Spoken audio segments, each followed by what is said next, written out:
Sama-sama ang iba't ibang law enforcement agency sa talakayang layong sugpuin ang IED threat sa bansa. Sa dalawang insidente na may kinalaman dito noong SONA, may mga lead na rin daw ang PNP. Ang detalye sa agenda report ni Francis Folve. Malapit na raw maaresto ang mga suspek sa pagsabog sa labas ng DOJ at pag-iwan ng hinihinalang improvised explosive device o IED sa labas ng Senado. Ilang oras bago ang ikalimang SONA ni PBBM noong Lunes. We have these days and our operatives, our detectives are in close coordination with the different law enforcement units para mahuli natin. Sa ngayon, patuloy ang investigasyon ng PNP sa magkahiwalay na insidente. We are continuously investigating the IAD in Metro Manila.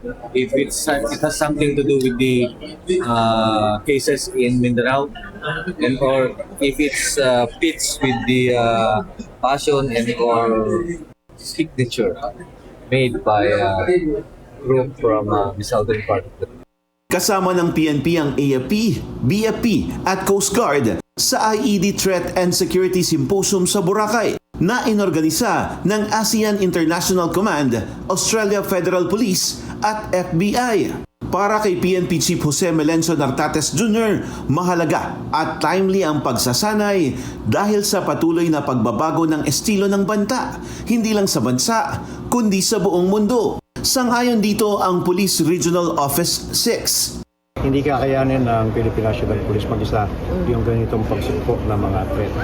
Kailangan natin yung support ng mga community.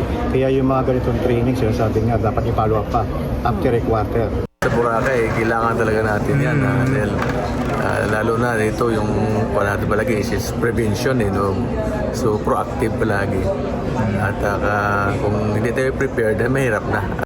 Sa pamamagitan ng ITSS, matuturuan ng mga otoridad na makapag-identify ng IED, tracking at evidence analysis. At higit sa lahat, mapapabilis ang pagresolba sa mga kaso ng IED at mapapakulong ang mga responsable. Target ng PNP na isagawa ang ganitong pagsasanay quarterly o kada 3 buwan. Nais din itong madagdagan ang participant sa mga lugar na kadalasang dinadayo ng mga turista.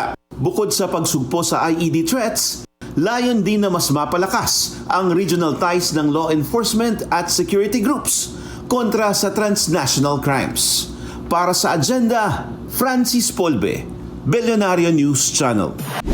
Manatiling nakatutok sa Billionario News Channel. Sumubaybay sa aming social media accounts at mag-subscribe sa aming YouTube channel para sa mga bago at eksklusibong balita.